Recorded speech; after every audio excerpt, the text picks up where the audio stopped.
mūsų iš Pajūrio, nes jis yra irgi kelių spalvų. Galima prisirinkti nuo upės smėlio. Jis turi kitą spalvą. Ir galima prisirinkti dėžutės daug įvairaus smėlio. Ir ant šito popieriaus nusipirkus galima padaryti nuostabius dalykus iš mūsų lietuviško smėlio. Galima atsivežti smėlį iš Turkijos, dar iš kur nors. Ir galima tikrai gražius darbus padaryti prie spalvoto.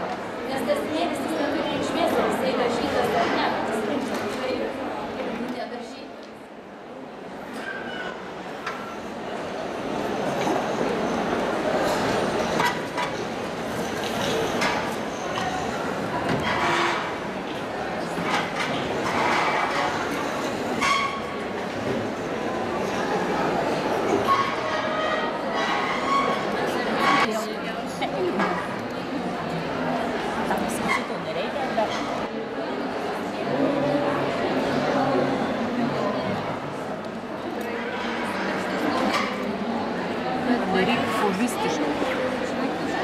Išjaunat vieną, užpilat, tada pjaunat kitą. Nes netyčia jūs prisiliesite ir toj vietoj jau nebeliks smėlis ir liks spraga jums balta.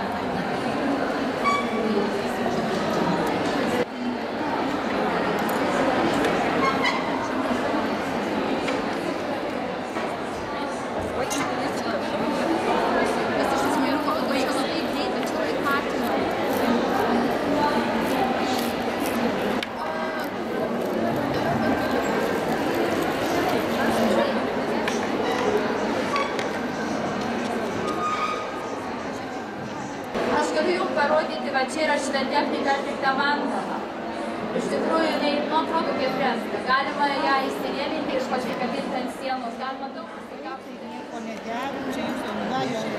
Jo, matot, kaip įsipiešta kultūra. Nu, šieks toks raštas.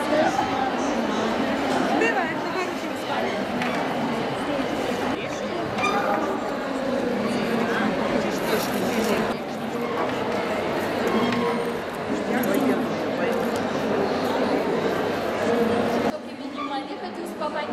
Jeigu jums patiks šitą techniką, jūs galėsit nueiti ir nusipirkti to smėlio ir pasidaryti gražius darbus ir savo vaikus pamokyti. Iš tikrųjų, šitą techniką labai ramina. Jinai tiesiog atpalaiduoja žmogaus visas esybės viduje, kas yra. Iš tikrųjų, pasineriant į šitą gražią kūrybą ir spalvų gamą.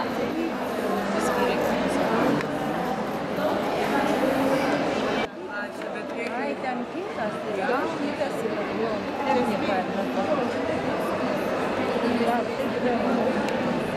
Dabar jis prilimpa, o paskui su laku užfiksuoja. Ir aš visą šitą nuimsiu. Atėjot pas mus ir pabandėt šitą techniką, kad jums patiko. Aš manau, kad gal dar kitą kartą atvažiuosim. Ir aš galvoju, kad mes dar atvešim dar kitokį techniką. O šiaip tai kviečiu visus, kai būsit Kėdainiuose, aplankykit Kėdainių dailės mokyklą. Mes turim nuostabią mokyklą, labai gražiame pastate, sinagogoje. Tad kviečiu į svečius, parodysiu dar ne tokių technikų.